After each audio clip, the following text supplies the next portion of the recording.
D'être là ce soir. On est très heureux de terminer l'année autant en beauté, si vous me permettez l'expression, mais très fiers de cette dernière rencontre du laboratoire de la République avant toutes les fêtes de fin d'année.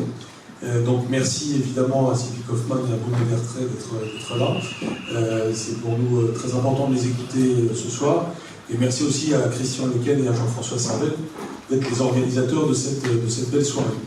Le débat de ce soir s'inscrit un peu aussi en apothéose, si je puis dire, d'un certain nombre de débats que nous avons eu cette année, tant sur les questions géopolitiques que sur les questions plus générales du laboratoire de la République.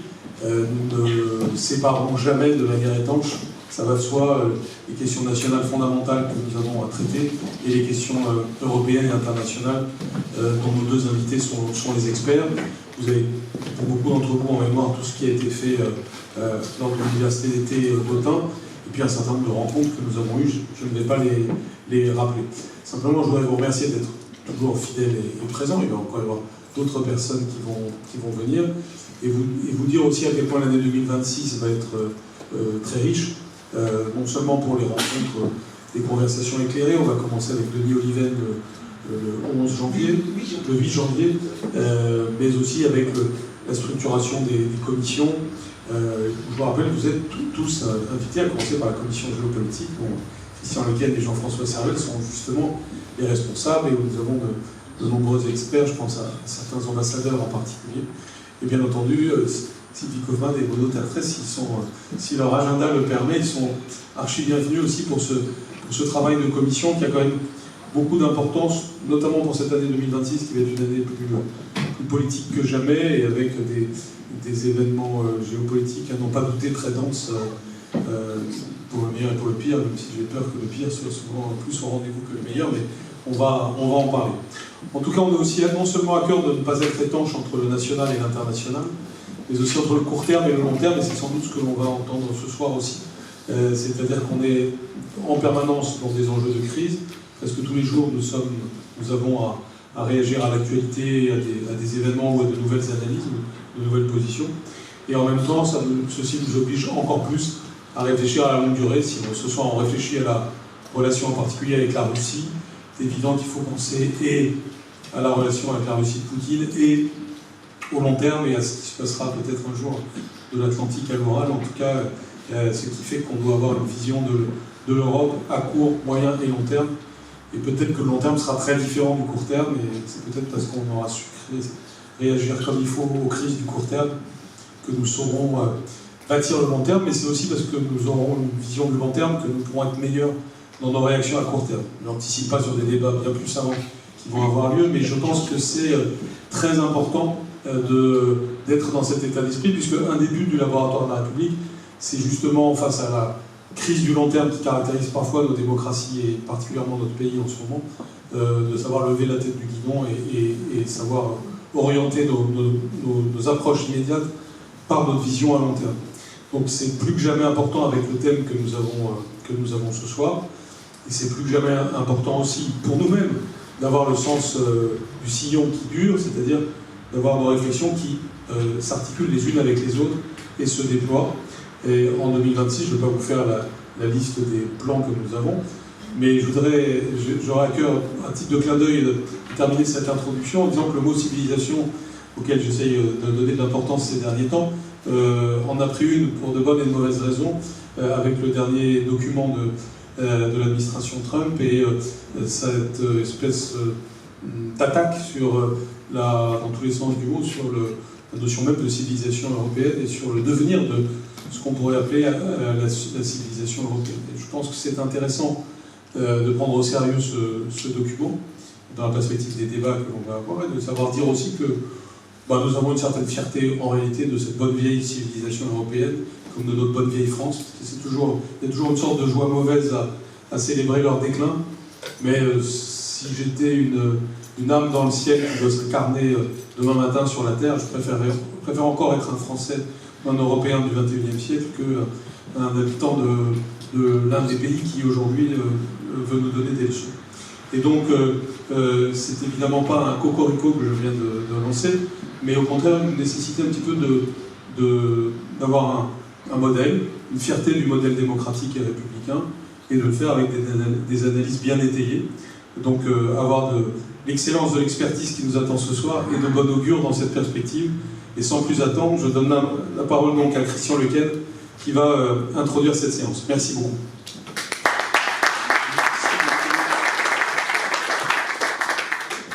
Merci Jean-Michel et bienvenue donc à tous au nom de la commission géopolitique qui organise ce séminaire ce soir.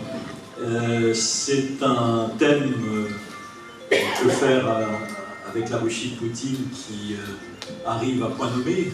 Nous posons beaucoup cette question et nous n'avons pas forcément de réponse. On aurait pu aussi d'ailleurs ajouter que faire avec les États-Unis, parce qu'on a de plus en plus aussi doutes sur la stratégie que nous pouvons adopter, quand je dis nous, les Européens. Et ce soir, on va essayer donc de voir comment on peut traiter de la guerre en Ukraine, qui est une guerre qui continue, qui est une guerre extrêmement meurtrière, et parler un peu de l'action diplomatique des uns et des autres, qui est très souvent d'ailleurs non coordonnée. On voit bien que M. Poutine ne veut pas traiter directement avec les Européens, donc il passe par, ni avec les Ukrainiens, donc il passe par l'administration Trump. Donc tout ça devient très très complexe. Et pour ce faire, nous allons écouter ce soir deux experts particulièrement reconnus, spécialistes de la politique étrangère, des questions de sécurité. À ma gauche directe, Sylvie Kaufmann, qui a une longue carrière au journal Le Monde. Je suis sûr que vous avez, pour ceux qui connaissent Le Monde, lu ses articles depuis des années et qui conserve aujourd'hui une activité d'éditorialiste sur la politique étrangère. Je dois dire que j'attends chaque semaine l'édito de Sylvie Kaufmann et j'ai simplement un problème avec ces éditos, c'est que je suis rarement en désaccord. C'est un peu mon problème. J'aime aussi beaucoup ce que vous écrivez en général sur l'Europe centrale. On sent que vous avez vécu en Europe centrale et vous avez une sensibilité à laquelle je suis moi-même attaché pour avoir vécu moi aussi plusieurs années dans un pays d'Europe centrale. À côté de Sylvie Kaufmann, Bruno Tertrais, qui est un spécialiste des questions stratégiques, un très grand connaisseur de l'OTAN, qui a fait sa thèse sous la direction de Pierre Asner, thèse de doctorat à Sciences Po, et qui est aujourd'hui directeur adjoint de la Fondation pour la recherche stratégique. Nous aussi, nous entendons Bruno régulièrement faire des commentaires sur les médias. Voilà, alors, nous allons commencer je vais commencer par vous poser un certain nombre de questions. Ensuite, Jean-François Servel jouera le rôle de discutant, comme on dit, c'est-à-dire il essaiera de faire une petite synthèse de vos propos pour lancer le débat avec la salle. Et j'aimerais commencer à propos de cette guerre qui a débuté au mois de février 2022, à vous poser la question, mais finalement, quel est l'état des lieux de la situation militaire? Nous voyons que la guerre continue, nous voyons chaque jour des bombardements des deux côtés. Alors, la question qu'on se pose, c'est quel est l'état des forces ukrainiennes et russes sur le terrain? Est-ce que l'on sait véritablement, d'ailleurs, quelles sont les ressources de la Russie et quelles sont les ressources de l'Ukraine? Et cette première question, je la pose peut-être à Bruno Tertrais, spécialiste des questions stratégiques. Bruno.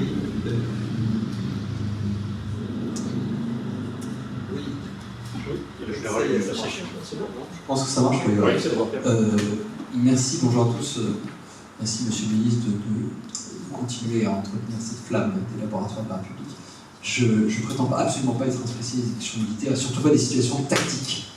Je n'ai aucune appétence pour le matériel de combat et pour le petits déplacements de drapeaux sur le terrain. Mais quand même, deux mots. Avant de commencer quand même, j'ai bien compris que c'était une question initiale, je vais être assez rapide, mais deux points pour commencer. À propos des introductions qui ont été faites sur la question civilisationnelle. Je pense qu'elle est doublement d'actualité, même triplement d'actualité. D'abord pour rappeler que la Russie prétendait, je ne sais pas si on prétend encore, mais défend certaines valeurs dont elles seraient les véritables valeurs européennes, avec beaucoup de guillemets. Je ne sais pas si sous contrôle aussi, je ne sais pas si on le fait encore beaucoup. En tout cas, elle a longtemps, enfin depuis 10 ans déjà au moins, prétendu le faire. D'ailleurs, les premières attaques russes de désinformation datent pour moi de la séquence de ce qu'on a appelé le mariage pour tous. C'est là que j'avais vu véritablement les premiers efforts délibérés de la Russie pour attiser les divisions dans la société française. Doublement d'actualité, parce que bien sûr, paradoxalement, je pense que l'Amérique se veut une défendresse de la civilisation européenne. Vous êtes en train, vous les Européens, de vous perdre. C'est dommage, nous vous aimons bien. Mais je crois que cette question civilisationnelle, comme l'a rappelé tout à l'heure Jean-Michel Blanquer et Christian Lequel, elle est en fait déjà doublement présente dans le paysage actuel, et triplement présente au fond lorsqu'on parle de l'Ukraine, puisque voilà, je fais partie des gens qui soutiennent depuis très longtemps l'idée que l'Ukraine est en train de se séparer de la Russie pour le long terme et qu'elle rejoint son port d'attache naturel, qui est en fait justement la civilisation européenne. Le deuxième point, je discutais avec Sylvie à l'instant d'un article d'un nouveau magazine qui s'appelle L'Audace, créé par une journaliste française bien connue, qui présente dans son dernier numéro une tribune qui s'élève contre le fait qu'on ne peut pas négocier avec Poutine. Soi-disant, il y aurait un discours ambiant qui serait on ne peut pas négocier avec Poutine. Alors, je me demande encore qui dit aujourd'hui on ne peut pas négocier avec Poutine. En fait, le consensus européen me semble plutôt qu'on ne peut négocier avec Poutine qu'en position de force. Voilà. Donc il y a une certaine manière de négocier. On peut se poser la question aussi de savoir si les cochonnets peuvent négocier avec le loup. Pourquoi je dis les cochonnets? Parce que c'est le mot, alors moi je parle pas russe, toi tu parles russe, le mot qui a été employé par Vladimir Poutine hier, c'est les cochonnets européens. Les petits cochons, hein, ce sont les petits cochons. Donc est-ce que les petits cochons peuvent négocier avec le loup? On est perçu, en tout cas, le loup essaye de nous mettre en difficulté, puisqu'il nous traite de cochonnets. Bon. Bref, sur les situations sur le terrain, non, trois points rapides, parce que je me doutais bien que tu me poserais des questions. On a deux choses, une guerre de drones et une guerre d'infanterie. La guerre de drones, elle est massive depuis 1 an. L'emploi en très grand nombre, centaines, par milliers, de drones, bien sûr par la Russie, mais aussi par l'Ukraine, par la Russie sur les villes, les infrastructures énergétiques, et par l'Ukraine sur le complexe d'hydrocarbures de la Russie, et quand même la nouveauté, on va dire, de l'année 2025. Du côté de ce qu'on va appeler la guerre d'infanterie, oui, le grignotage russe continue, mais je vous invite à vous méfier des cartes que vous voyez qui sont très grossies parfois, qui montrent des avancées russes, qui sont en fait l'échelle fait qu'en fait on ne se rend pas compte que c'est des tout petits grignotages.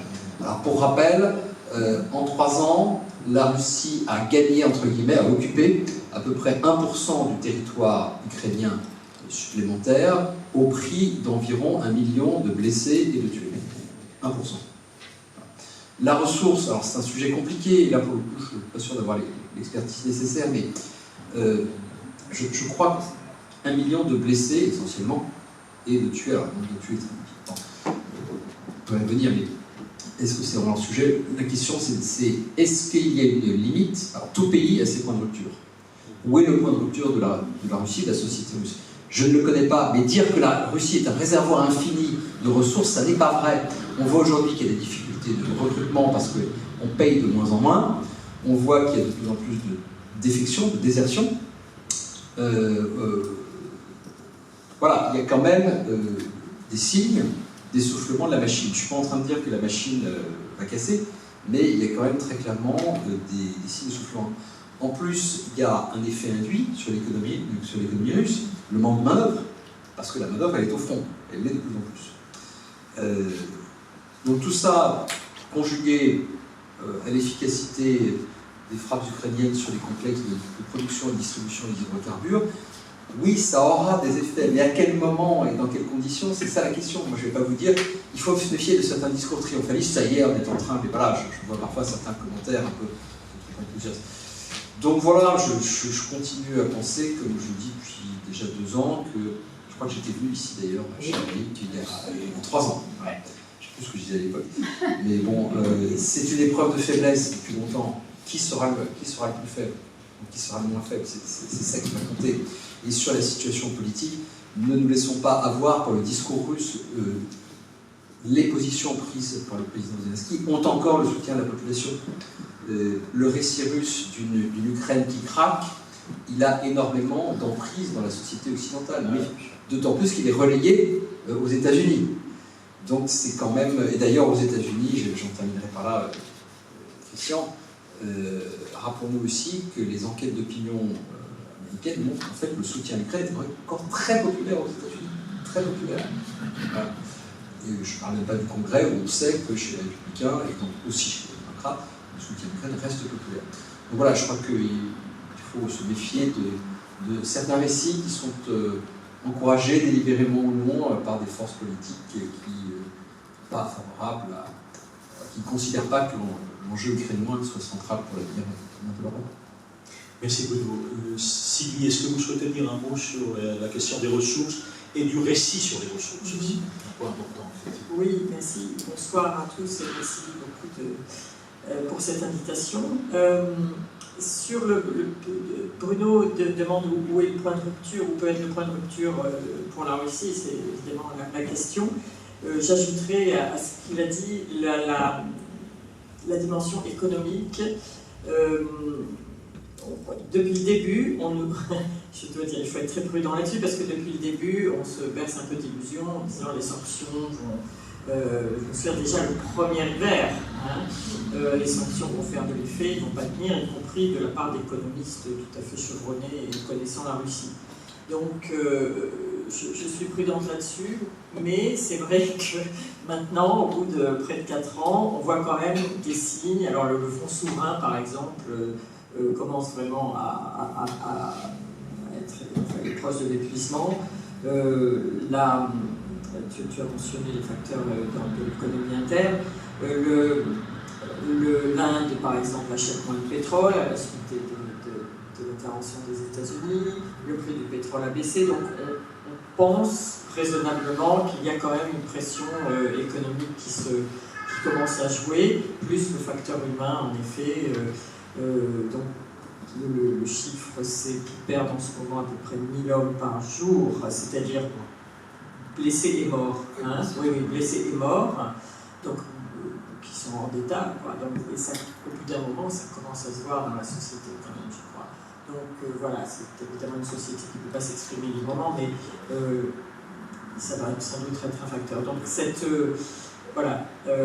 Mais je crois que dans ce que vous avez dit, on ne peut pas dissocier notre rapport avec la Russie en ce moment de ce qui se passe aux États-Unis.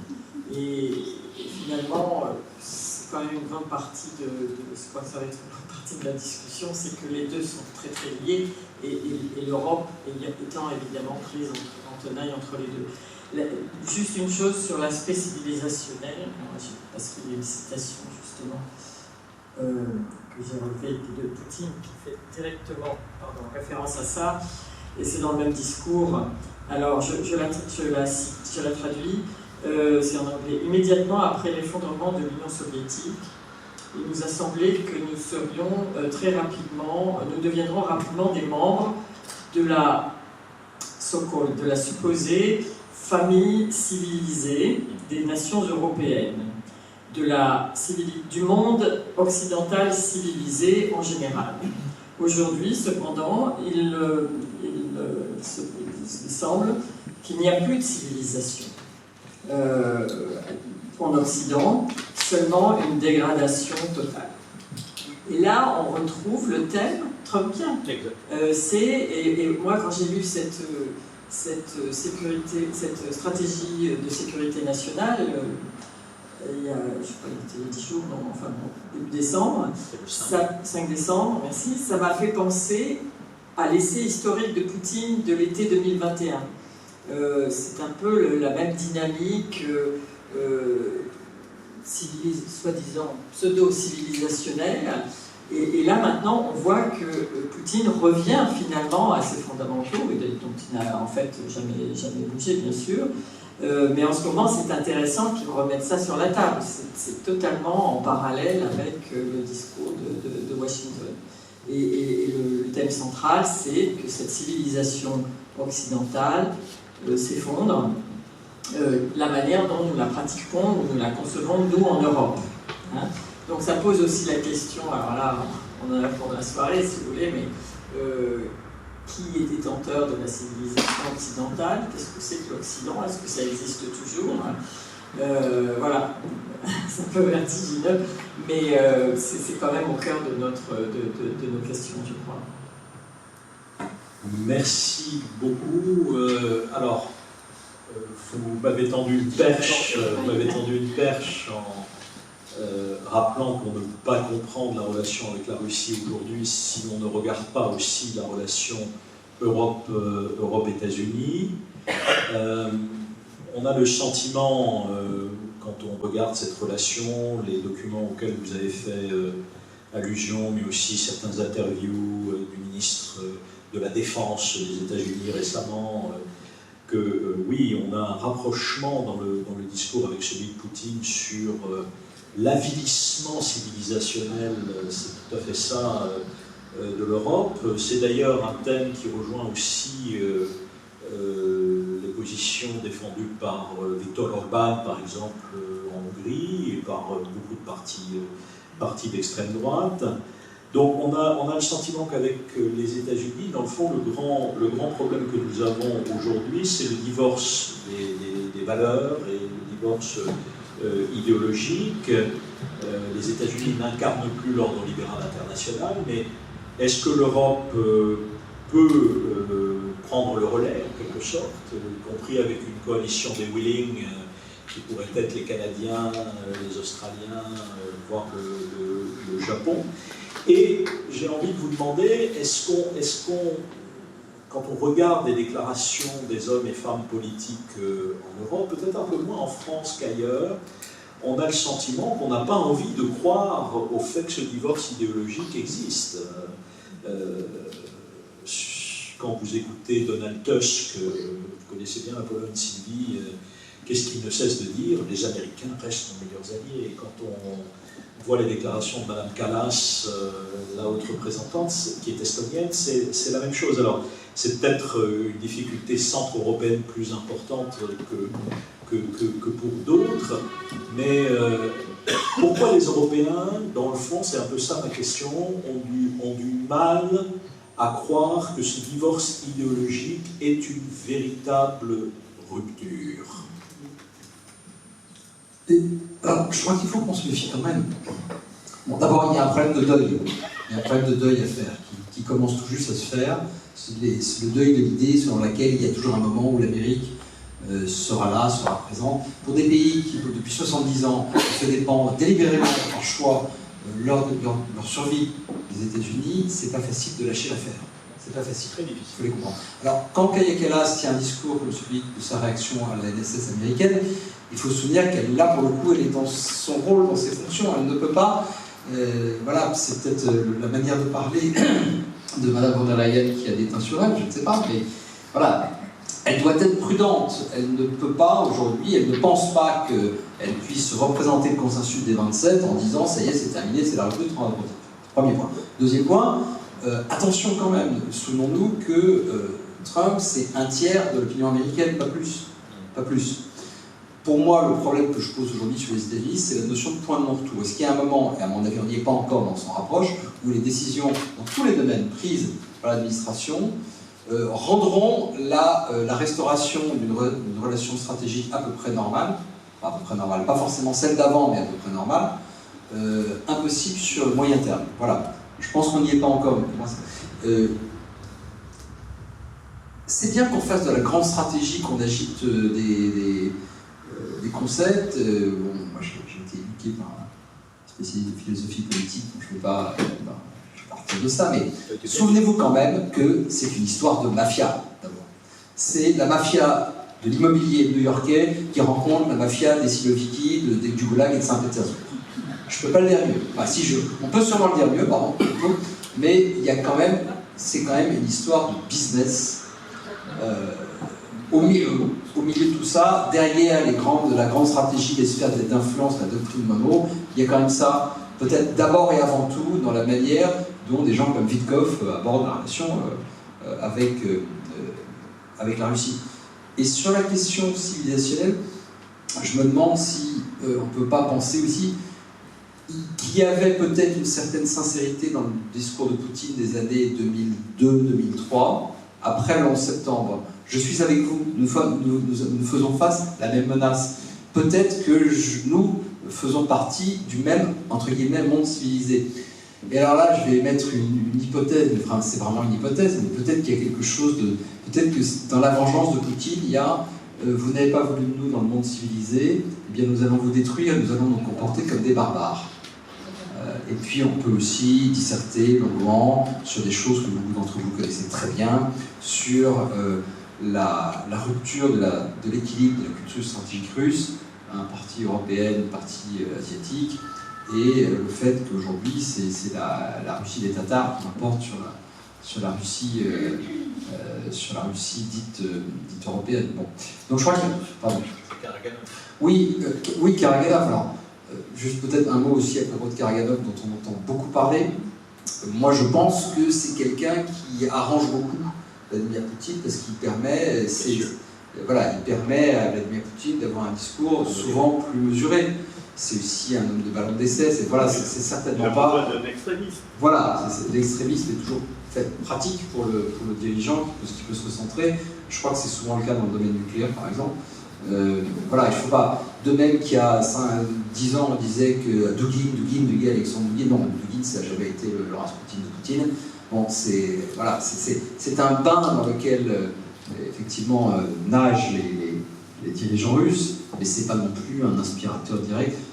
Bon, je m'arrête là parce que je pense qu'il est très difficile aujourd'hui de savoir exactement à quel moment il y a effectivement des ballons d'essai ou pas. Voilà, il ne faut pas non plus surinterpréter. C'est entrer dans le jeu russe que de prendre trop Karaganov au sérieux. Voilà.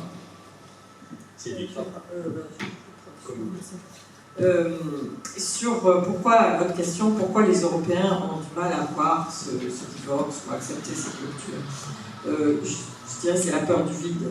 Hein, on n'a pas de plan B. C'est-à-dire que si les Américains ne veulent plus assurer notre sécurité dans les conditions dans lesquelles ils l'ont assuré jusqu'ici, enfin, ne veulent plus être les garants ultimes de notre sécurité, qui va le faire? On n'est pas prêt. Donc ça vous met un petit peu en situation de difficulté pour accepter cette situation. Et ça, évidemment, on le sent d'autant plus à l'Est, enfin dans ces pays d'Europe centrale et les pays baltes. Alors je vais raconter une anecdote, comment ? Voilà, qui sont géographiquement en première ligne et qui en plus ont une histoire qui les fait redoubler de prudence, si je puis dire. Donc j'étais à Vilnius il y a 15 jours, 3 semaines, et il y avait une conférence, enfin c'était une réunion aussi sur la sécurité, la défense, etc. Et ils avaient invité plusieurs Européens, et il y avait un monsieur qui était un sénateur de l'État de Pennsylvanie, pas sénateur fédéral, non, mais sénateur de l'État de Pennsylvanie. Et ce monsieur avait d'abord un look, mais aussi un discours totalement MAGA. Alors j'étais un peu étonnée, enfin on était plusieurs à être un peu étonnés, et le soir au dîner, ils le mettent sur scène avec le ministre des Affaires étrangères lituanien, qui lui est un bon Européen, tout à fait comme nous, je dirais, enfin dans la ligne européenne. Et donc ce sénateur de Pennsylvanie, alors il y a des relations très proches entre la Pennsylvanie et la Lituanie, parce qu'il y a une grosse diaspora, voilà. Mais il y a sûrement d'autres sénateurs de Pennsylvanie qui sont plus présentables, enfin bref. Donc c'était un peu étonnant, et du coup je regarde sa biographie sur Wikipédia pendant qu'il parle, et je vois qu'il était sur Capitol Hill le 6 janvier, et il est décrit par Wikipédia comme une des figures de l'extrême droite américaine. Alors, je me dis, c'est quand même étrange, et puis ils l'ont invité, mais ils lui ont donné la parole plusieurs fois, etc. Ils le mettaient en valeur, voilà. Donc finalement, je demande à... je ne comprends pas pourquoi vous invitez ce monsieur et vous le mettez tellement en valeur et tout ça. Et je lui dis, est-ce que vous savez quand même ce qui se passe à Washington? Et là, il me dit, oui, on sait, mais but we are desperate. Voilà. Donc, je trouve que ça résume assez bien. C'est, on a peur, quoi. Voilà, on a peur, et donc on se raccroche aux Américains parce que quand on lit là, le livre de Carlo Massala, qui, je ne sais pas si vous l'avez lu, la guerre d'après, où il prévoit où il raconte en 2028 l'invasion de l'Estonie et puis les Européens qui ne bougent pas vraiment. Voilà. Donc c'est ça. Alors après, il y a des nuances. Vous parliez de Donald Tusk. Oui, il est quand même très lucide, je trouve, sur les États-Unis. Il est allé, pour un Polonais, il est allé assez loin, mais il a son président, Nawrocki, qui est de l'autre bord politique, très trumpiste. Et du coup, ça l'amène à modérer un petit peu son discours. Voilà, mais je dirais que c'est essentiellement ça la raison qui explique qu'on ait du mal à accepter ce divorce. Et puis ça fait quand même 80 ans qu'on est ensemble, donc compliqué aussi à accepter. Alors on en vient peut-être maintenant à la question du possible, ou de la possible sortie de conflit. Tout à l'heure, Bruno rappelait les propos de Poutine qui ne veut pas négocier avec les cochonnets européens. J'ai envie de poser la question, dans le fond, est-ce que Poutine souhaite vraiment sortir de la guerre? Est-ce qu'il souhaite vraiment une paix? C'est ma première question pour vous. Et ensuite, je voudrais que vous reveniez sur la stratégie, ou peut-être l'absence de stratégie américaine. C'est ce que disait l'ancien ministre des Affaires étrangères ukrainien, Dmytro Kuleba, ce matin, dans un entretien au Point. Il dit, finalement, il n'y a pas de stratégie américaine. La stratégie américaine, c'est d'en finir assez rapidement, parce que cette guerre les ennuie. Mais voilà, quels moyens pour y parvenir? C'est un coup à droite, un coup à gauche, on ne sait pas. Voilà. Et puis, troisième élément, qui est quand même un élément fondamental pour l'Ukraine, est-ce qu'on peut raisonnablement penser à une sortie de conflit sans concession territoriale à la Russie, hein, et de plus en plus de voix, je lisais un entretien d'Alexander Stubb, le président finlandais récemment, nous disent que non, quoi. On a vu aussi récemment les propositions de zones démilitarisées du Donbass. Donc c'est un peu les trois questions. Poutine veut-il vraiment la paix? Stratégie ou absence de stratégie américaine? Et enfin les concessions territoriales. Qui commence? Non mais la première question, elle est assez simple. Enfin, la réponse est assez simple. Oui, Poutine peut concevoir la paix, mais c'est une pax rustica.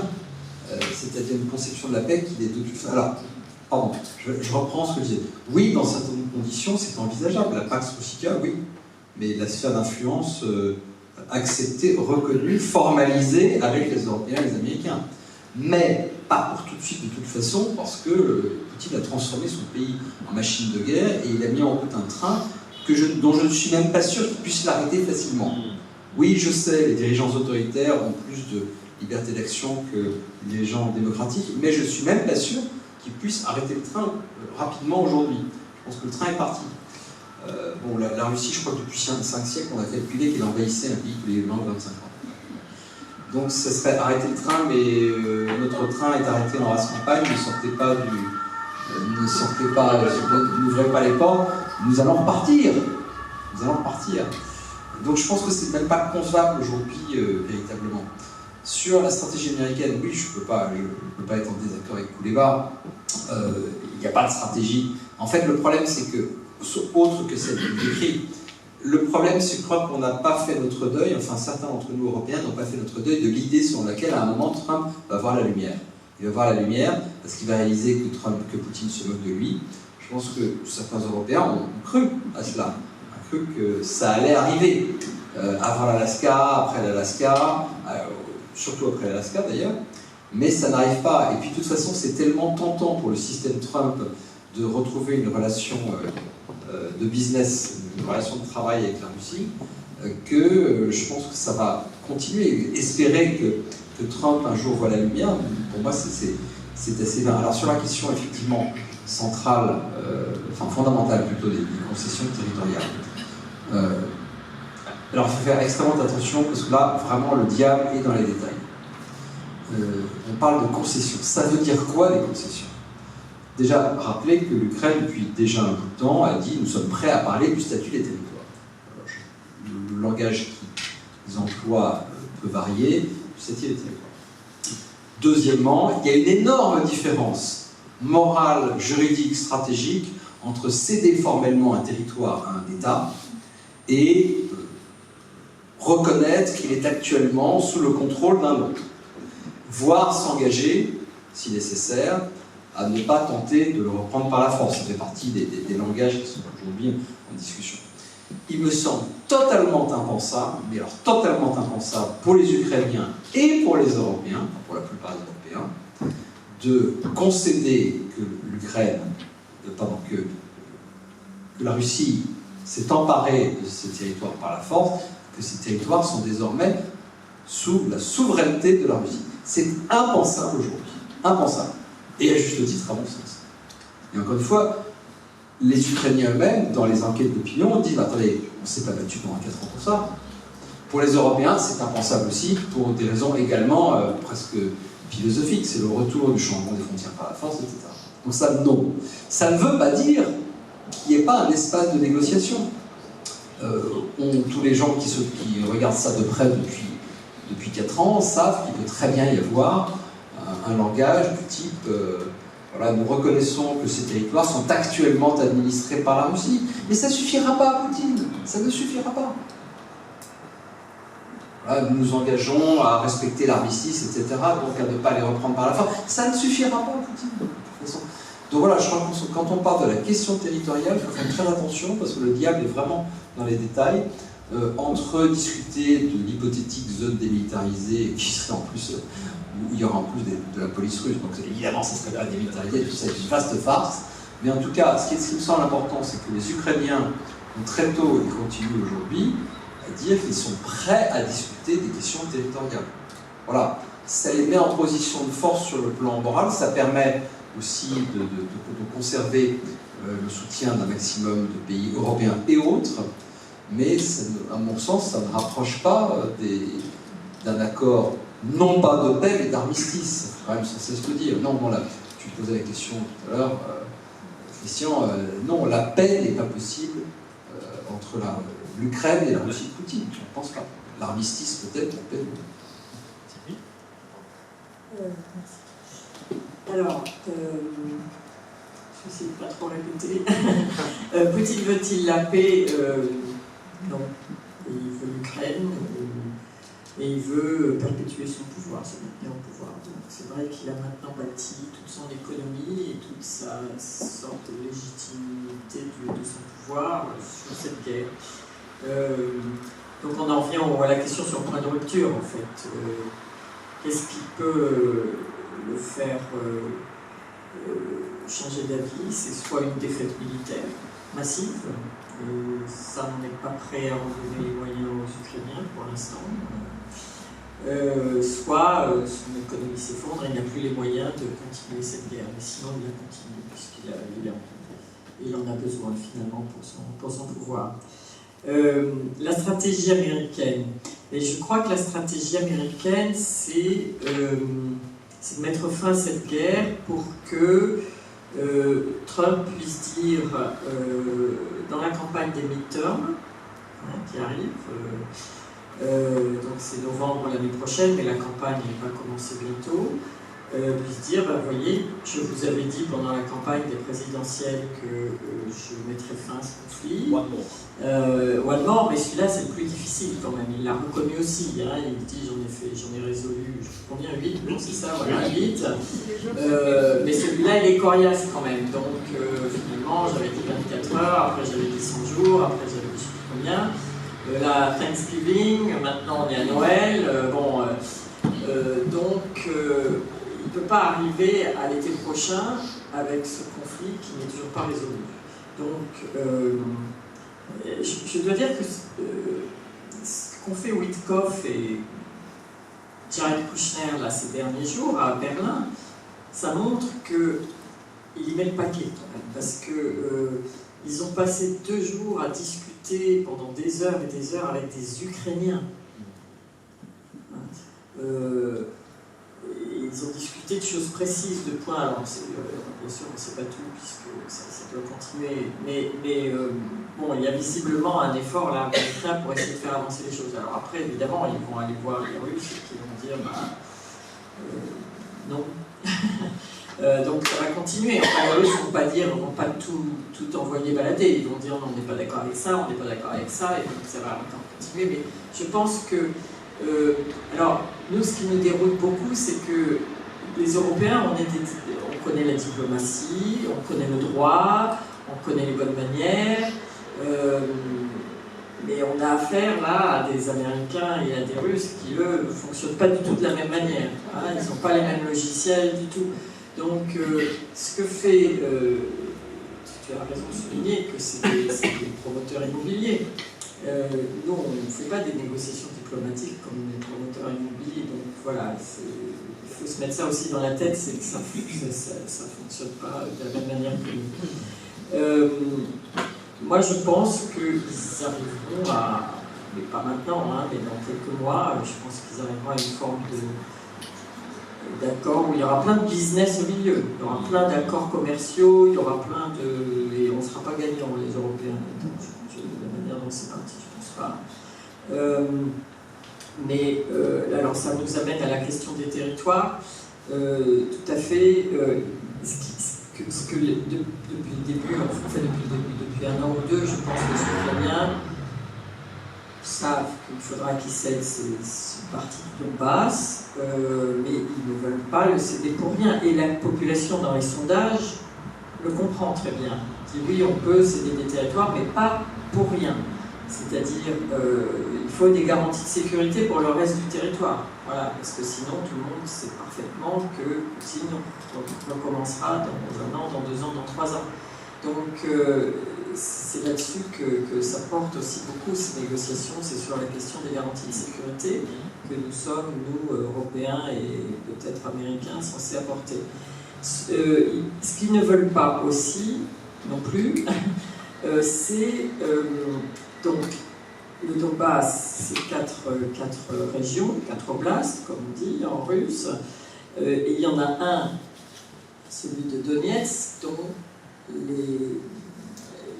les Ukrainiens occupent encore, enfin ont gardé, pardon, à peu près 20% ou un quart du territoire. Voilà.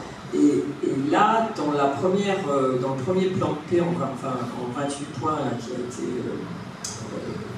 qui leur a été soumis il y a quelques semaines, ils devaient se retirer, les forces ukrainiennes devaient se retirer de ce morceau de territoire qu'ils défendaient encore avec un coût humain terrible, et en faire cadeau finalement aux Russes. Donc ça, c'est impossible. Et ça, c'est inacceptable pour les Ukrainiens. Donc cette question des concessions territoriales, enfin, c'est vraiment ça, je crois, le morceau le plus difficile sur lequel les pourparlers achoppent en ce moment. Alors il y a la solution finlandaise, hein, c'est-à-dire, je pense qu'on s'y intéresse de plus en plus, évidemment. Alors les Finlandais ont cédé 10% de leur territoire à l'Union soviétique, à la Carélie. Donc c'est ça aussi, ils savent à peu près que les Ukrainiens, que ça peut se terminer comme ça, mais ils veulent, et même Stubb dit, il faudra qu'ils cèdent du territoire, mais il ne faut pas faire comme nous, c'est-à-dire finalement on n'était pas on n'était pas vraiment indépendante, on n'était pas souveraine, enfin bon, donc il faut un autre statut pour l'Ukraine de l'avenir. Et puis les Russes savent très bien qu'après la guerre d'hiver, il y a eu la guerre de continuation. Mais Sylvie a tout à fait raison de suggérer que la question dite des garanties de sécurité est aussi centrale, c'est pour ça que je me suis repris tout à l'heure sur le central, qu'elle est indissociable et aussi importante que la question dite territoriale. Moi, je suis plus réservé sur l'acceptation aujourd'hui par l'Ukraine d'une option finlandaise. Je pense que concession n'est pas cession. On n'est plus dans le monde de 1944. Et que pour les Ukrainiens et donc pour tous les Européens, ça serait absolument désastreux si on devait en arriver là. Alors justement, sur cette question fondamentale des garanties de sécurité, Sylvie, vous disiez les Européens vraisemblablement sont prêts à en accorder. Et les Européens, c'est pas seulement l'Union européenne, c'est plus large, c'est aussi la Grande-Bretagne, j'imagine, la Norvège. Et les Américains, alors, là, est-ce que... Non, là, alors, enfin, peut-être Bruno a des informations, je trouve que c'est un grand flou là-dessus, parce que donc l'idée c'est que les Européens, quand on dit les Européens, vous avez raison, c'est la coalition des volontaires. Alors la coalition des volontaires dit, nous on est prêts à participer à ces garanties, pour permettre à l'Ukraine d'être... D'abord, la première des garanties, c'est une armée ukrainienne très forte, qu'on équipera, qu'on entraînera, enfin qui soit... on parle de 800 000 hommes en temps de paix, ça c'est sûr, je pense que c'est largement suffisant pour un pays comme l'Ukraine. Enfin, donc, première ligne de défense, cette armée ukrainienne très forte. Deuxième ligne de défense, ou de dissuasion, donc une force de réassurance, je ne sais pas comment on l'appellera, multinationale.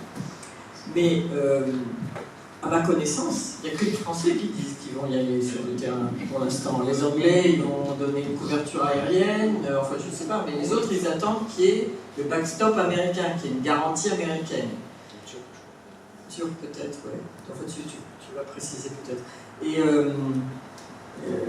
Et les Américains, bon là, je crois que dans cette dernière session à Berlin, ils se sont approchés de ça. Ils ont accepté de parler d'une garantie américaine derrière, mais je ne sais pas concrètement exactement en quoi il consiste.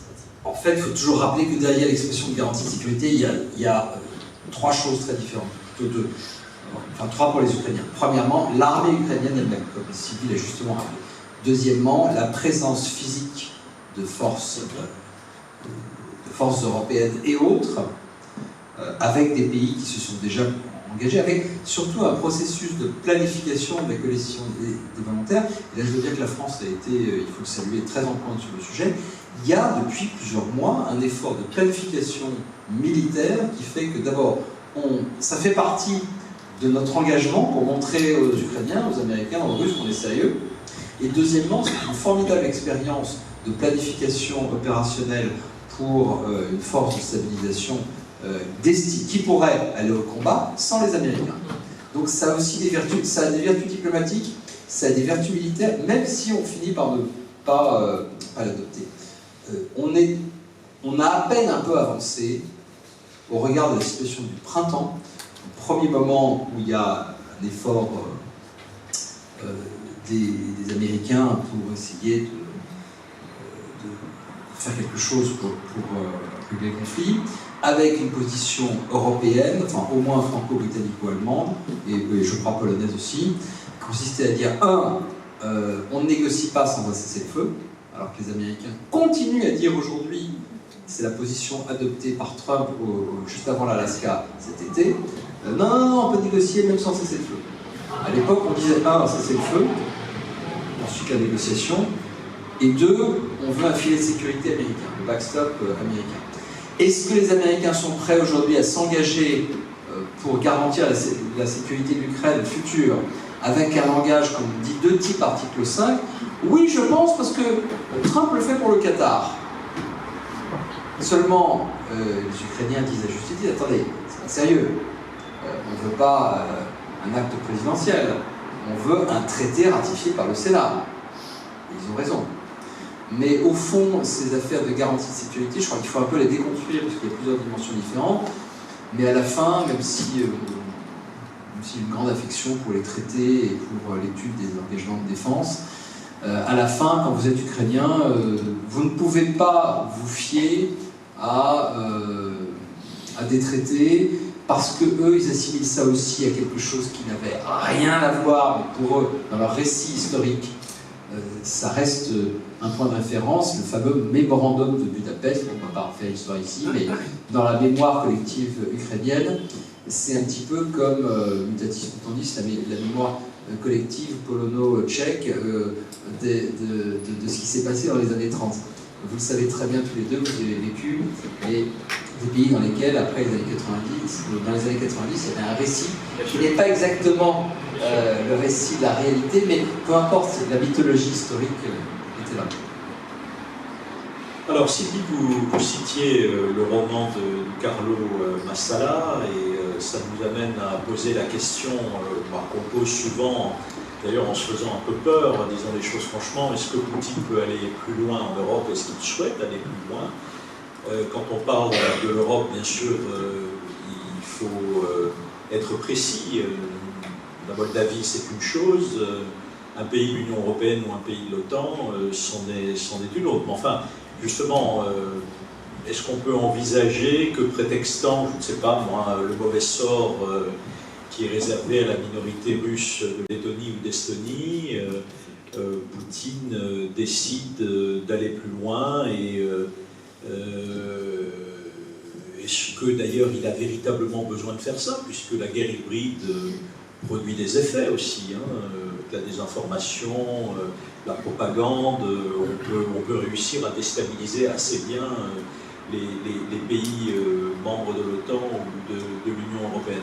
Enfin, j'ai quand même envie de vous dire, de vous demander, que pensez-vous de ce scénario selon lequel, voilà, pour les Russes, c'est pas l'Ukraine qui est l'enjeu, mais c'est d'aller plus loin en Europe, ce que effectivement M. Karaganov disait dans un entretien traduit par le Grand Continent récemment.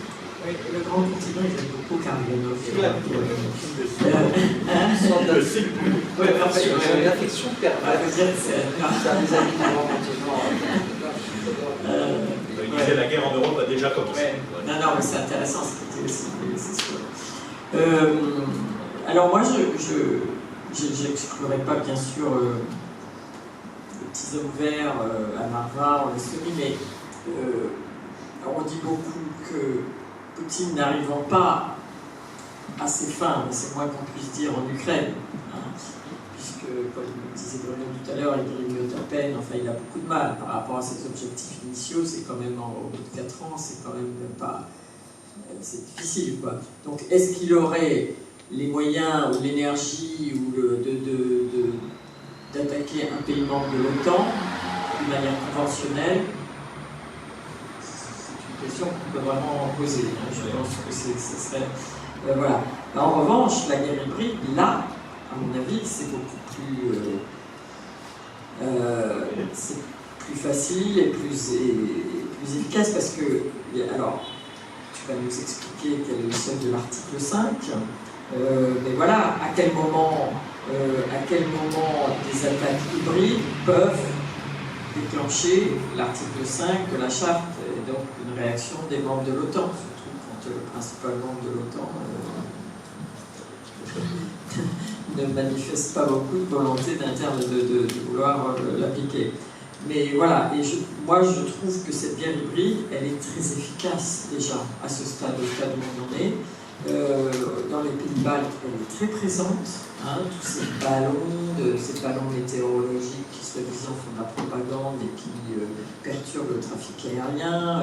Il y a vraiment les cyberattaques, c'est pas rien, mais regardez la cyberattaque du ministère. Aujourd'hui, quelqu'un m'a signalé que sur la page du Monde, là, sur notre site, là, ce qu'on appelle la homepage, je suis désolé, il y avait plusieurs informations qui allaient toutes dans ce sens-là. Il y avait la cyberattaque au ministère de l'Intérieur, il y avait ce dispositif espion sur un bateau. Il y a la fake news, qui finalement vient apparemment d'un étudiant burkinabé sur le coup d'État en France. Mais bon, voilà. Et tout ça, ça sème quand même beaucoup de confusion. Les cyberattaques, ça peut être très très grave, franchement. Donc voilà, moi je pense que ça, c'est un instrument qui peut être très très efficace. Oui, mais quand même. Moi j'ai changé d'avis sur le sujet. Ça fait partie des rares sujets sur lesquels j'ai vraiment changé d'avis. Moi je pensais, jusqu'à il y a 3-4 ans, que voilà, je regarde l'histoire, je regarde ce que je comprends du mode de pensée de Poutine. Il s'attaque à des territoires non couverts par des garanties de sécurité, par l'article 5, voire le 42.7, ça c'est encore autre chose, et il s'attaque pas à des territoires couverts. Et finalement, j'ai changé d'avis. Enfin, j'ai changé d'avis aussi au fil du temps et en voyant la machine de guerre se mettre en branle. Moi, je suis persuadé que, du point de vue de ce que je pense être le calcul de Poutine et du premier cercle dirigeant, une attaque militaire ouverte, donc une attaque armée très limitée, une attaque armée contre un pays de l'OTAN et ou de l'Union européenne, ça serait un coup politique formidable, malheureusement. Pourquoi ? Parce que je parie qu'il n'y aura pas de consensus, ni au sein de l'OTAN, ni au sein de l'Union européenne, pour mettre en œuvre un dispositif consistant à repousser immédiatement l'agresseur. Donc il sait qu'il perdrait militairement parce qu'on se réveillerait quand même, mais en tout cas ça flanquerait une pagaille monstrueuse. Donc si Poutine raisonne comme ça, je crains malheureusement que ce ne soit plus un scénario totalement improbable, que ce soit un scénario tout à fait concevable. Le problème qu'a aujourd'hui l'Organisation du traité de l'Atlantique Nord, c'est qu'elle ne sait pas fonctionner sans consensus. Donc le jour où il n'y a pas de consensus, on peut très bien faire de la légitime défense collective, c'est-à-dire se porter au secours. Les Français et les Anglais qui sont à Tapa en Estonie, ils peuvent très bien aller avec les Estoniens défendre la frontière. Il n'y a pas de problème. Mais on le fait au nom de la légitime défense collective et non pas avec les moyens de l'OTAN. Donc c'est pas optimal, et puis surtout ça flanquerait une pagaille monstrueuse. Sur ta question, c'est quoi le seuil de l'article 5 ? Alors, je vais répondre par une plaisanterie qui n'en est pas une. Le seuil, c'est ce que décident les pays membres. La notion d'attaque armée en droit international est extrêmement élastique. La Cour internationale de justice, d'ailleurs, a dit, au cours de ses multiples jugements et avis sur le sujet, que ça pouvait être cumulatif. Autrement dit, plusieurs petits coups d'épingle pouvaient être équivalents à une attaque armée, au sens du droit international. À la fin, l'article 5, le seuil de l'article 5, c'est ce que les membres décident qu'il a dit. On n'avait pas du tout prévu qu'il puisse être déclenché pour une attaque terroriste jusqu'en septembre 2001, et on l'a déclenché pour une attaque terroriste. Donc c'est un peu un... c'est pas le... voilà, c'est pas vraiment un problème. Simplement, il faut maintenir évidemment quand même... il faut pouvoir projeter dans l'esprit de Poutine l'idée sur laquelle on ne serait pas démuni. On pourrait et on saurait, on voudrait se défendre, même si les Américains ne sont pas là, même si les Hongrois, les Slovaques ou d'autres n'ont pas voulu faire consensus, et on le ferait. Voilà comment on évite l'hypothèse, le scénario, qui est un scénario trop grave à mon sens pour que, même s'il n'est pas le plus probable, on ne le prenne pas très au sérieux. Mais encore une fois, le but du jeu, avant de se défendre, c'est pour ça que, pardon, je suis trop long, mais un mot quand même à propos des fameux propos du général Mandon. Oui. En fait, il est... Non mais si tu allais venir, je fais de la préemption. C'était ma dernière question. Non mais c'est très simple, moi j'ai tout de suite réagi en disant c'est imparable sur le fond, extrêmement maladroit sur la forme. Ce qu'il dit en fait, quand on lit ce qu'il dit, c'est il faut être prêt à faire ça pour décourager, il faut être prêt au sacrifice pour décourager l'adversaire. C'est imparable, c'est vrai, il a raison. Sauf qu'il a un vocabulaire extrêmement maladroit et il aurait dû comprendre que ça allait être instrumentalisé. Et ça le fut. Et ça le fut. Alors justement, c'est un peu ma dernière question avant de passer la parole à Jean-François. On voit bien le débat aujourd'hui dans nos sociétés sur la nécessité de repenser la guerre, alors que, en tout cas, ma génération nous n'avons plus pensé la guerre. Nous étions portés par la construction européenne qui était entièrement tournée vers l'idée que la guerre était devenue impossible. Donc il y a ce propos du général Mandon, il y a eu d'autres propos assez similaires en Allemagne, notamment aussi de la part de généraux de l'état-major. On voit bien qu'on pense au rétablissement du service militaire en Allemagne, en France, sous une forme d'ailleurs très différente de ce qu'il fut jusqu'en 1997.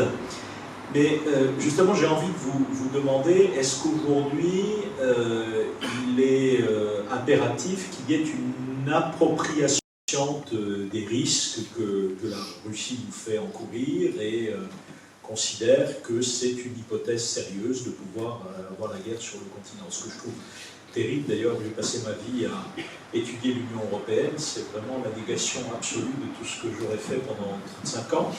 Mais j'aimerais quand même vous poser cette question, en sachant aussi que la perception de la menace, tous les sondages nous le montrent, russe, est quand même très différente d'un État à l'autre. Bien sûr, mais je crois qu'on est peut-être prisonnier de notre génération. C'est-à-dire, pour nous, la Deuxième Guerre mondiale, ça fait partie de notre... Enfin, on n'était pas nés, mais c'est quelque chose qui est intégré dans notre mémoire collective. J'étais frappée de voir, ça n'a rien à voir, mais cette élection au Chili, l'autre dimanche dernier, voilà. Beaucoup de jeunes ont voté pour ce monsieur d'extrême droite parce qu'ils ont oublié, ils n'ont pas la mémoire de Pinochet, qui est plus récente que la Deuxième Guerre mondiale. Voilà, je pense que les jeunes sont moins traumatisés que nous par l'idée qu'il ne faut surtout pas la guerre, qu'on a bâti l'Europe comme un projet de paix. Voilà, ils sont probablement déjà plus habitués à un monde chaotique où les lois, où les règles ne sont plus celles qu'on a créées, etc. J'aimais cette hypothèse. C'est pas scientifique, mais bien sûr qu'il faut préparer l'opinion publique au danger. Et je crois que vous citiez les Allemands, ça se fait aussi en Grande-Bretagne. C'est vrai qu'on multiplie actuellement les dirigeants militaires et politiques multiplient ce genre de discours.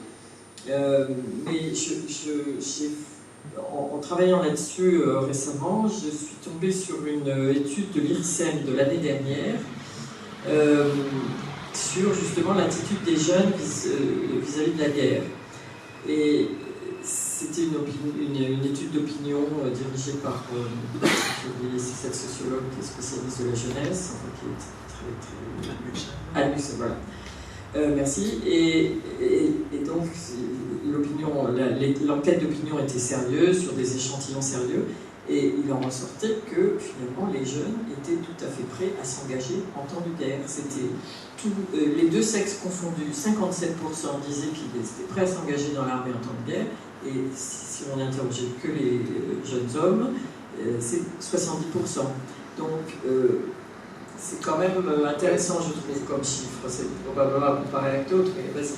Non, mais il y a quand même un problème, c'est la clarté du langage et la ligne de crête extrêmement difficile à trouver entre la mobilisation de l'esprit et l'affolement de la population.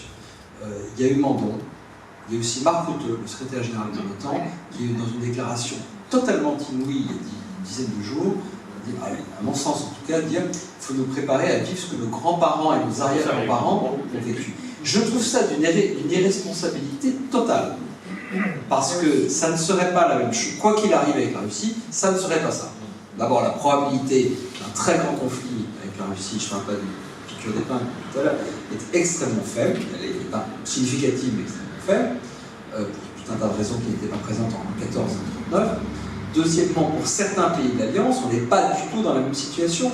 La menace, elle n'est plus à 2 étapes du Tour de France. Elle est à plusieurs Tours de France pour les Français. Là, je reviens à la situation française. C'est pour ça que je trouve que c'est pas raisonnable. Et pourtant, il faut trouver la bonne ligne de crête, parce que moi, dans mon entourage, j'ai eu des personnes très âgées qui m'ont dit « Mais attends, mais qu'est-ce qui se passe là? Mes petits-enfants, ils vont connaître ce que j'ai connu moi en tant qu'enfant ?» Donc il faut faire très attention quand même. Je pense que nos autorités n'ont pas encore trouvé le bon discours. Voilà, le bon discours. Elles sont bien intentionnées. Pour moi, elles n'ont pas encore trouvé le bon discours. Merci beaucoup à tous les deux pour ces propos vraiment à la fois éclairants et passionnants. Je passe la parole maintenant à Jean-François qui a le rôle donc, de discutant, qui va essayer de nous faire une petite synthèse dans le but de lancer la discussion avec la salle. Jean-François, tu as la parole. Merci beaucoup pour toutes ces informations et tous ces propos. Il me semble qu'il est intéressant d'avoir les questions de la salle, donc je ne vais pas être très long. Moi, il y a 2-3 choses peut-être que je mettrai en lumière à travers tout ce que vous avez dit. D'abord, le premier élément qui m'a frappé, c'est la notion d'incertitude. On ne sait pas. On ne sait pas quelle est la situation réelle, que ce soit du côté ukrainien ou a fortiori du côté russe.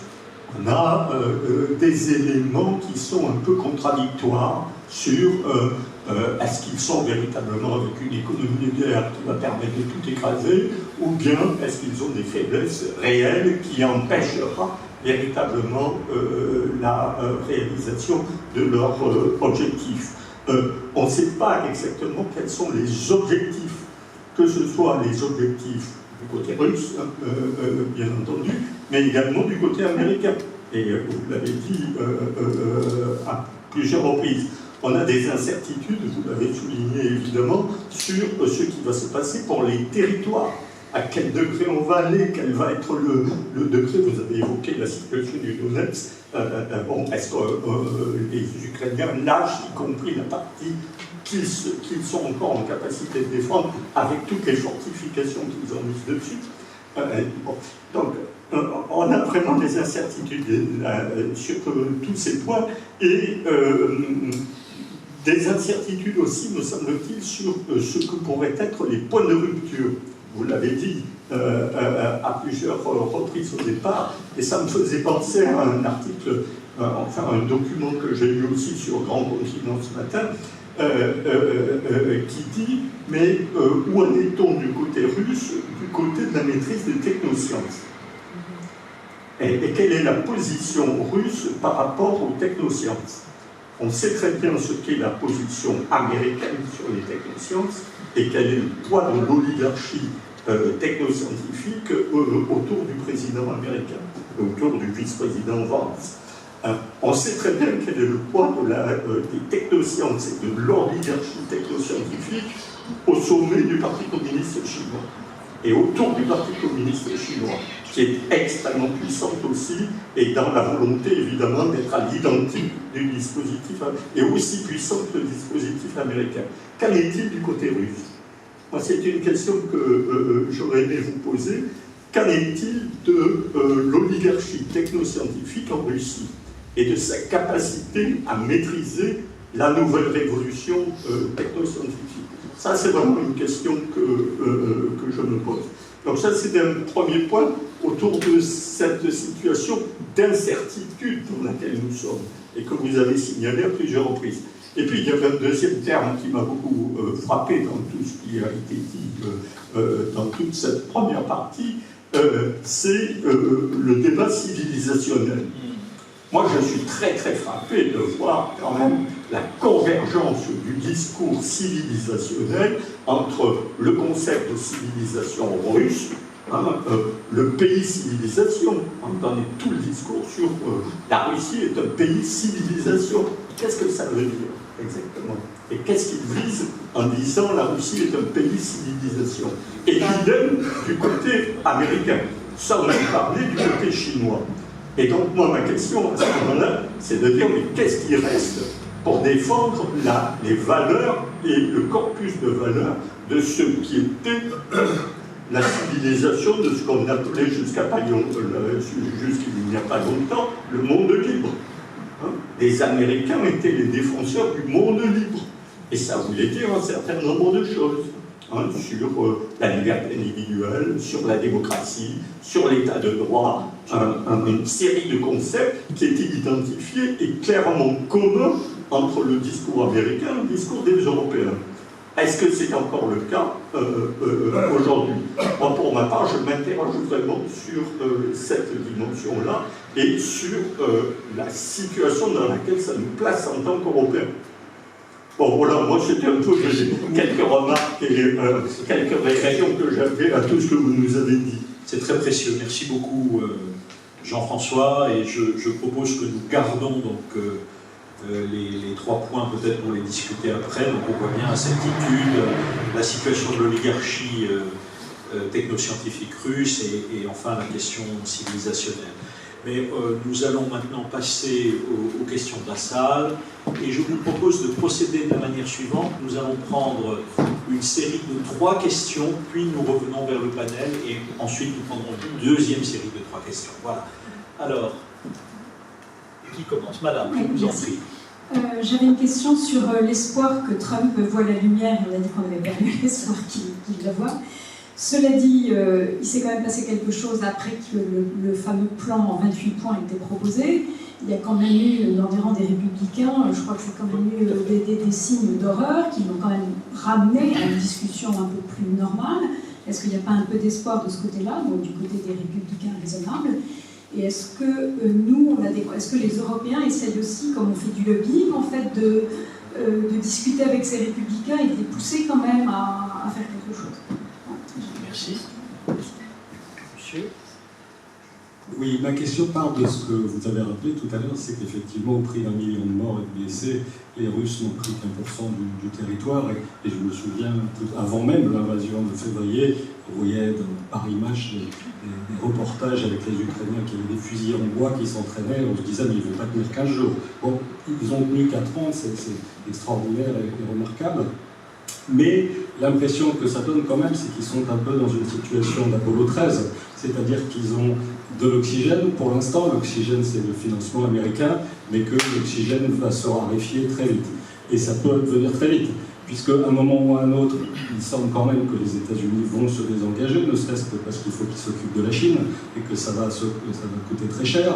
Il y a eu récemment, si j'ai bien compris, une sorte de stupeur au sein de la communauté américaine que en Chine, en fait, il serait battu en mer de Chine, donc ça risque de remonter un petit peu le niveau, et donc raison de plus de se désengager d'autant plus vite de l'Ukraine. Et donc ma question repose sur, faisons 2 suppositions. Première supposition, les États-Unis arrêtent de financer très vite, et deuxième supposition, l'Europe fait ce qu'elle a dit, enfin ce qu'elle envisage, c'est-à-dire de saisir les avoirs russes, les fameux 200 milliards, et va financer... et on entend que les Ukrainiens ont une trésorerie pour financer jusqu'à la fin du premier trimestre 2026. Je ne sais pas si c'est vrai ou pas, mais qu'est-ce qui se passe très concrètement demain matin si c'est le cas? Qu'est-ce qu'ils financent? Ils ne vont pas acheter du matériel américain.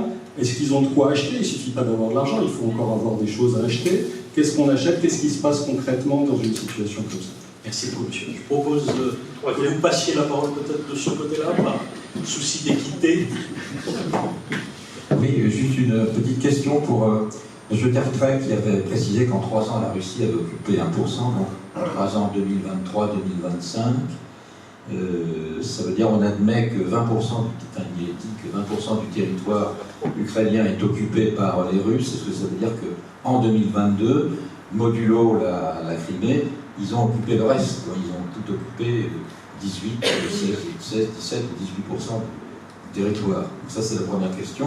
Puis la deuxième question, peut-être aussi bien pour Mme Kaufmann que pour M. Tertrais, c'est ne pensez-vous pas quand même que dans cette communauté de pensée de Donald Trump avec la Russie, indépendamment de l'admiration qu'il a pour Vladimir Poutine, est-ce que, sachant qu'il a été extrêmement aidé au milieu des années 90, quand il était quasiment en faillite dans ses affaires immobilières par des fonds russes, et également ce qui s'est dit via la NRA, l'Association des armes, dans sa campagne électorale 2015-2016, est-ce que malgré tout il ne serait pas tenu quelque part par Vladimir Poutine? Alors, qui commence? Sylvie, on passe le micro. Bien, alors, l'espoir que Trump entende raison. Alors, ces républicains, en effet, il y en a quelques-uns qui relèvent la tête. je pense qu'aussi à l'approche des midterms, alors on voit aujourd'hui ou hier, il y a eu aussi des chiffres sur le chômage qui ne sont pas bons. Il y a ça aussi, il y a tout ce débat sur... là, on va rentrer en campagne électorale assez rapidement, donc il y a tout ce débat sur la affordability, hein, donc le niveau du fait qu'on appellerait le pouvoir d'achat probablement. Et on voit que Trump est un peu décalé là-dessus, il n'a pas bien saisi. Donc là, il va y avoir un débat politique, c'est sûr, enfin, dans cette campagne. Bon, le Parti républicain il est quand même très très largement maîtrisé par Trump et la mouvance MAGA. Voilà. On va voir. Il y a peut-être un peu d'espoir là-dessus, mais je ne préjugerai pas du succès éventuel. Est-ce que vous pensez que les ambassades européennes essaient de travailler vraiment... Oui, mais alors là, je pense que notre poids aux États-Unis n'est vraiment pas... Bon, on n'a pas beaucoup parlé de l'Europe, peut-être c'est un autre sujet, mais on est quand même au creux. On n'est pas bon. Hein. Donc voilà, je ne surestimerai pas le poids qu'on peut avoir auprès des républicains américains en ce moment. Le financement, alors ça c'est cette question des avoirs russes est capitale. Et j'espère que demain ou après-demain, dans ce Conseil européen, on va s'en sortir et on va prendre une décision pour pouvoir utiliser cet argent. Parce que sinon, là, vraiment, l'Europe perd tout crédit. Quand on se tire une balle, c'est plus qu'une balle, quand on se tire... ça serait catastrophique, je pense, si on a à la fois l'échec du Mercosur, enfin, plus on renonce, on n'arrive pas à se mettre d'accord pour développer ces avoirs russes, enfin, pour en faire usage. Là, je crois que ce sera vraiment très, très, très négatif. Les Américains ne donnent plus vraiment de financement aux Ukrainiens déjà, c'est l'Europe qui finance. Depuis que Trump est arrivé, voilà, ce qu'on donne aux Ukrainiens, ce que les Américains donnent encore aux Ukrainiens, c'est ce qui était déjà dans le tuyau depuis Biden. Hein. Mais Trump ne développe plus rien et les armes qu'il fournit, c'est nous qui les achetons. Effectivement, les Européens, c'est nous qui les payons. Voilà, donc c'est quand même beaucoup de l'Europe que tout ça dépend maintenant. Et puis sur les territoires, je vais peut-être te laisser répondre, Bruno. Votre deuxième question, c'était... C'était Trump est-il tenu? Ah oui, alors la fameuse idée du compromat et tout ça. C'est vrai qu'il a ses relations, enfin, sa relation avec la Russie remonte à très loin, y compris... c'est vrai qu'il a été secouru par des capitaux russes, ça c'est à peu près établi, je crois, hein, dans les années 90.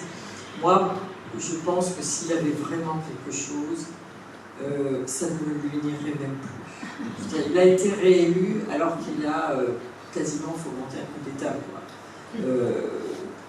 Voilà, donc je pense que ça... D'abord un point sur votre question à propos de la tech russe. Ah oui, il y avait ça. Non, la Russie est ce qu'on appelait il y a quelques années un pétro-État. Mais la Russie s'intéresse aux terres rares et aux matériaux critiques, tout comme la Chine, les États-Unis et de plus en plus l'Europe, mais pour d'autres raisons, pour des raisons de prédation, tout simplement. Pour des raisons de prédation. Donc la grande compétition, elle a un acteur russe, mais c'est pour d'autres raisons. C'est pas pour l'investissement dans la fin. C'est pas en particulier de l'investissement dans la tech. Sur les républicains. Il y a quand même un complexe militaro-industriel très fort. Oui, mais avec des puces chinoises. Oui, mais avec des puces chinoises. C'est pas un complexe de haute technologie, bien sûr, vous avez raison. Le complexe militaro-industriel russe, ça y est, il est reformé, il fonctionne à plein régime. Mais quand on fait un truc qui fait 3 fois le tour de la Terre avec un réacteur nucléaire, c'est de la technologie des années 70, des années 60. Voilà. Sur les républicains, non, je pense que, bon, effectivement, ils n'ont pas d'effet sur Trump, sur la négo. Non, c'est parce qu'ils ont vu, Witkoff a vu qu'il y avait un mur de tous les côtés, donc ils ont commencé à changer leur position, mais ce n'est pas l'effet des républicains. Quant à 2026, moi, ce qui m'a beaucoup surpris, là, pour le coup, quand je suis allé à Washington il y a un mois et demi, c'est d'entendre 2 personnes différentes me dire « Mais tu me parles de midterm, mais on n'est pas du tout certain que les midterms se dérouleront normalement. » On n'est pas du tout certain que les midterms se dérouleront normalement. Bon, c'est un autre débat, mais voilà. Donc l'espoir des midterms, il faut peut-être faire un petit attention. Sur le désengagement, ouais. Pardon? Alors, non, mais je pourrais en parler longtemps, mais c'est d'abord le redécoupage d'une manière extrêmement brutale. Deuxièmement, la présence de la garde nationale que vous voyez maintenant dans un certain nombre de grandes villes qui fait de l'intimidation. C'est les rafles, parce qu'il n'y a pas d'autre mot, de ICE, parce que c'est pas de l'expulsion de l'immigration illégale, ce sont des rafles. Hein. C'est l'interdiction du vote par correspondance dans certains États, traditionnellement favorables aux démocrates. C'est une liste d'une dizaine de critères qui fait que, c'est avant de parler de la désinformation, tout ça, hein, fait qu'on peut se demander si la notion d'élections libres et justes, comme on dit, va, c'est pas moi qui le dis, hein, c'est des gens qui vivent à Washington, mais j'avoue que j'ai trouvé ça très troublant. Très troublant. Donc partir du principe que le premier contre-choc c'est les midterms, c'est pas évident, voilà. Sur le désengagement, non, le gros désengagement, ce serait le renseignement. Voilà, c'est le renseignement. Les Ukrainiens ont déjà vécu ça en février. Ça fait mal, mais ils essayent quand même de plus en plus d'être moins dépendants du renseignement américain. Sur votre question sur les territoires, ok, donc c'est une séquence, voilà, c'est Crimée 2014, Donetsk, Luhansk 2014-2022, Zaporijia, Kherson 2022, et le 1% supplémentaire, c'est effectivement de fin 2023 à fin 2025. Voilà, en gros c'est ça. Dernier point sur Trump, moi je dis souvent, alors pour moi le meilleur bouquin qui a été écrit sur le sujet, c'est le bouquin de Régis Janté, qui s'appelle Notre homme à Washington, je crois, quelque chose comme ça. Moi j'ai envie de dire que, d'abord je suis d'accord avec Sylvie, il a même salué, c'est indifférent aujourd'hui, mais on n'est pas travaillé pendant 40 ans par le KGB puis par le FSB sans que ça laisse des traces dans le cerveau. Il n'y a même pas besoin de comprobattre. Il n'y a pas forcément de comprobattre. Comme dirait Kennedy, j'ai un verbe, c'est un verbe qui m'a détruit le cerveau. Mais je pense que le cerveau de Trump sur la Russie, il a peut-être été détruit par le ver russe. Voilà. Je ne suis pas sûr qu'il y ait besoin de comprobattre. Peut-être qu'il y en a un. Il a eu sa cyberaffluence. Oui, et puis il aime la force. Hein, il aime la force, on le voit tout le temps. Enfin, c'est sa mentalité, son mindset, comme on dit. Et c'est vrai que la Russie, c'est la force. Voilà. Juste une chose que à propos de la civilisation, de la dimension civilisationnelle. Tous les deux, Trump et Poutine, s'appuient sur des appels, ce que Trump appelle maintenant les partis patriotiques européens. Dans son dernier discours, là, qu'on a cité tout à l'heure, Poutine dit, à propos des petits cochons européens, moi, si je dois reprendre, je reprendrai peut-être un jour le contact diplomatique avec le continent, mais ça sera avec les élites politiques qui auront remplacé ceux qui sont actuellement au pouvoir. Ça veut dire qu'ils tablent sur ces mêmes élites dont parle Trump pour appuyer sa vision en Europe. Et là, quand je dis en Europe, on est mal, là on est mal. Parce qu'on a trois dirigeants européens qui en ce moment mènent un peu la danse, enfin son office de leader sur l'effort de soutien à l'Ukraine, la négociation qu'on appelle le groupe des E3, donc France, Grande-Bretagne, Allemagne. Et ces trois leaders, Starmer, Merz et Macron, ils sont tous les trois, ils sont des centristes, respectables, raisonnables, modérés, etc. Mais tous les trois sont complètement assiégés par l'extrême droite, chacun dans leur pays. Voilà, donc et ils sont fragiles en réalité politiquement. Voilà, donc on a une situation en Europe qui est quand même très très très compliquée du point de vue, je dois dire, civilisationnel, puisque c'est moi qu'on utilise. Merci beaucoup. Nous avons le temps pour une deuxième série de 3 questions. Je vais prendre 3 questions, puis nous... Je voudrais bien prendre. Oui, madame. Oui, merci donc pour cet exposé très intéressant. J'aurais juste 2 petites précisions à demander factuelles. Vous avez évoqué les pertes de la Russie. Quelles sont les pertes de l'Ukraine? y compris en matière d'exil. Et d'autre part, une question que je me pose à propos de l'armée ukrainienne projetée, 800 000 hommes. L'Ukraine a trois moins de naissance que la France. Peut-elle supporter 800 000 hommes?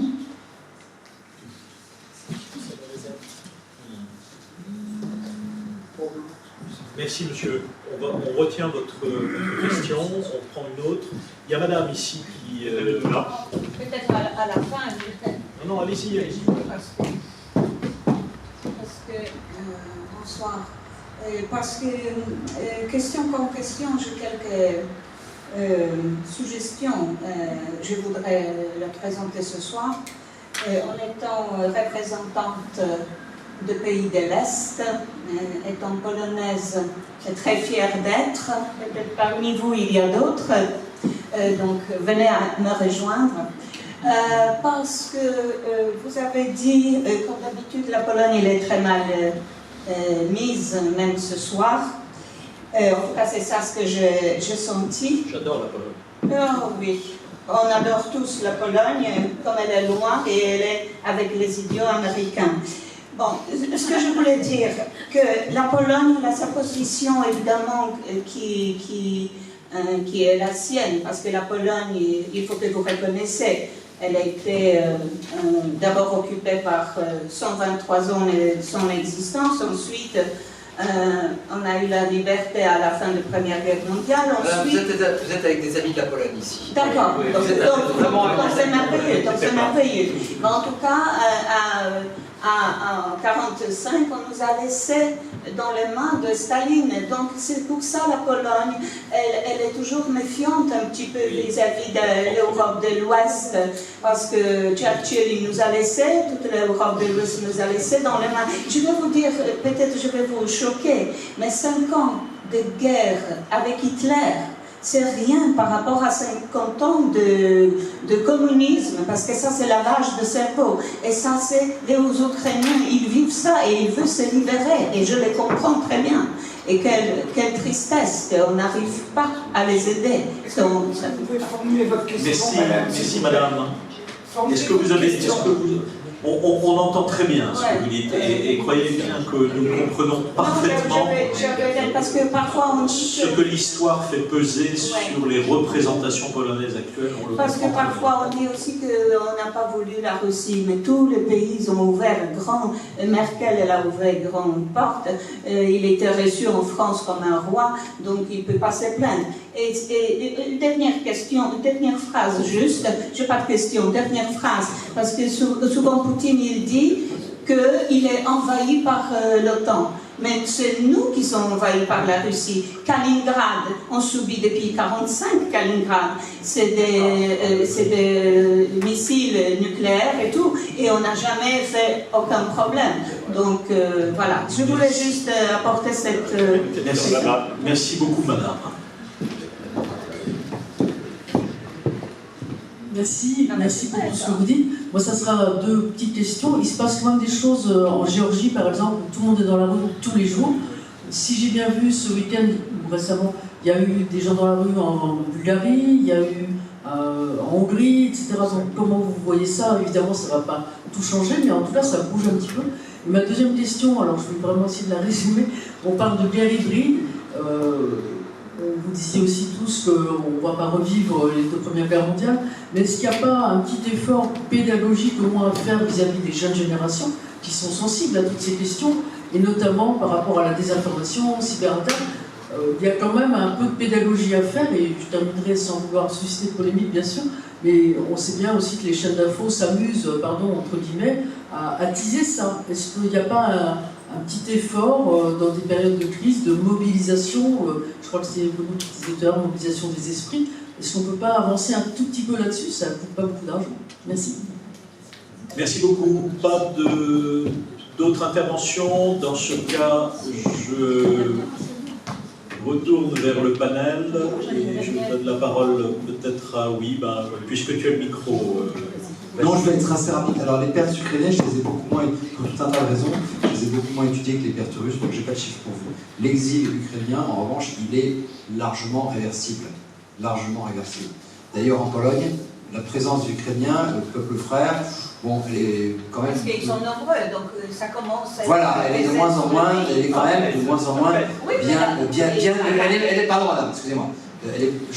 Maintenant, c'est à moi de prendre la parole. Elle est quand même de moins en moins bien tolérée. Les frères, c'est bien, mais jusqu'au moment où ils sont trop nombreux. Il y a 9 millions d'habitants qui sont partis. Voilà, il y en a beaucoup qui sont on est passé de 42 millions ouais. à... Sur les 800 000, moi j'ai pas de réponse pour vous, parce que les Ukrainiens eux-mêmes ne sont pas très clairs. C'est 800 d'actives, réserves, les Ukrainiens eux-mêmes ne sont pas très clairs. Simplement, ils considéraient que le chiffre de 600, le chiffre dédié à 3 semaines, était insuffisant. Sur la Pologne, là pour le coup, vous entendre est intéressant, madame, parce que très sincèrement, et je vous le répète, vous êtes ici, voilà, on se connaît, avec des amis de la Pologne, des gens qui la comprennent et qui parfois même la connaissent très bien. Certains ici ont vécu. Vous comprenez un peu, c'est que ce que vous dites, je l'entends, je le connais, ça fait 30 ans que je l'entends, j'ai l'impression que vous n'avez pas mis à jour votre discours. Pourquoi? Mon sentiment est que depuis, on va dire, 3 mois, peut-être sinon 6 mois, les interlocuteurs polonais en public et avec ce que modestement on a tous le capteur de discussion à nos niveaux, ont complètement changé de discours sur ce qu'ils attendent des États-Unis. Je regarde ce que dit Radek Sikorski avant-hier, on voit qu'ils ont changé de discours. Il y a quand même, il me semble, mais là sous votre contrôle, je veux dire, un certain deuil qui se fait. Je vois les appels du pied qui sont faits à des pays, ceux qui étaient considérés comme des protecteurs non fiables dans les années 30, on va pas revenir sur l'histoire, et les récits historiques ont leur importance, et ils sont profondément ancrés dans la mémoire des peuples, y compris en France, on a nos propres... Voilà. Donc simplement ce que je dis, c'est davantage chez les libéraux que chez les conservateurs. Oui, tout à fait. Mais moi, ce que je vois de mes interlocuteurs, alors je vous avoue que je ne leur parle pas tous les jours, mais je leur parle, les appels du pied, le souhait de réassurance de la part, pas seulement des Français, mais des Britanniques, des autres Européens, me semble beaucoup plus important aujourd'hui qu'il y a au printemps dernier. Voilà. Sous votre contrôle, hein, encore une fois, mais simplement, on est là, parce que vous êtes honnête, mais moi, c'est mon sentiment, je ne sais pas ce que Sylvie en pense. Non, on peut aujourd'hui débattre d'autonomie stratégique européenne en Pologne, alors qu'il y a quelques années, je me rappelle avoir mis ça sur la table et on m'a dit c'est un concept toxique. Oui, c'est ça. Oui. Non, mais l'autonomie stratégique, c'est amusant d'ailleurs, parce que même Merz dit c'était un concept français. Oui, maintenant, je le fais mien. Les Allemands ont fait un chemin incroyable les Allemands depuis ces 3-4 dernières années. Et pour être clair avec nos amis polonais, nous, on n'a pas demandé le départ des Américains français. Les Français n'ont jamais demandé le départ des Américains. Ils ont toujours pensé qu'il arriverait plus tôt que ce que le souhaitent les autres Européens. Donc l'idée de dire c'est formidable, non seulement on avait raison, mais ça va permettre à la France d'être le leader. Non.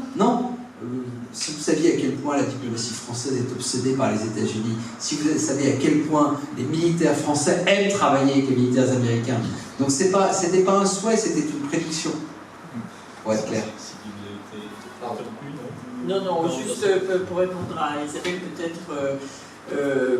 Alors, Géorgie, Bulgarie, Hongrie, c'est pas.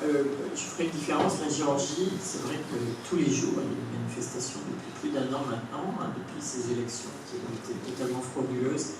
On les a un peu abandonnées, les Géorgiens. Il faut dire la vérité. L'Europe n'a pas été au rendez-vous, là, clairement.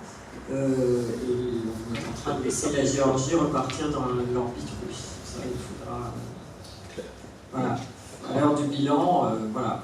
Mais ça, pourquoi? Est-ce que parce qu'on était trop occupé par l'Ukraine? Est-ce que je ne sais pas, mais le fait est que j'ai vu ça se produire. En effet, c'est triste. La Bulgarie, bon, c'est un pays de l'Union européenne, donc c'est très intéressant ce qui s'est passé. C'est un phénomène peut-être de génération Z, en effet, qui a fait tomber le gouvernement.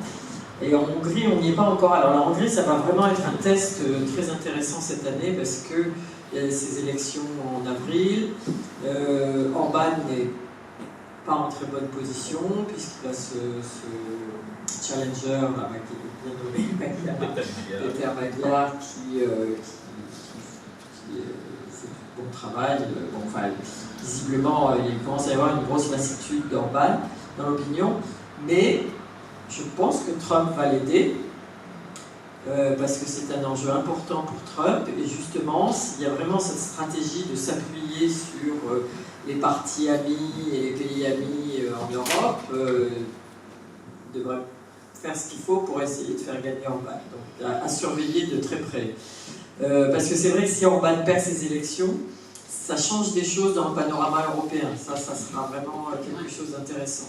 Voilà, donc vraiment à surveiller. Et sur la pédagogie, pour terminer, je pense, oui, moi je trouve que sur la désinformation notamment, moi mon grand souci au monde, c'est qu'on fait un travail, mes collègues font un travail formidable sur l'Ukraine, je trouve depuis le début, et nos lecteurs nous suivent, et ça c'est formidable, ils sont en demande, donc c'est vraiment très intéressant ce travail qu'on fait avec nos lecteurs sur l'Ukraine. Mais je vois bien qu'on est dans notre bulle. Hein. Les jeunes qui ne s'informent que sur les réseaux sociaux, voilà, il faut aller les chercher. Et on n'y arrive pas. Donc, ou alors, moi je crois beaucoup à l'efficacité de l'éducation aux médias et je trouve qu'on devrait faire ça dans le collège de manière systématique, comme on enseigne l'éducation civique. On devrait enseigner l'éducation aux médias pour expliquer qu'est-ce que c'est qu'un fake news, discerner une source, vérifier, enfin, etc. Je crois qu'on a encore du mal à s'y mettre, voilà. Mais c'est essentiel pour lutter contre la désinformation. Je suis d'accord. Merci beaucoup.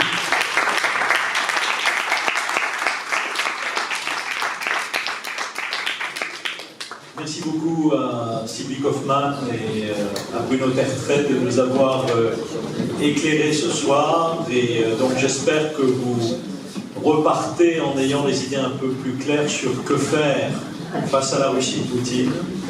En tout cas, nous vous souhaitons de bonnes fêtes de fin d'année et nous donnons rendez-vous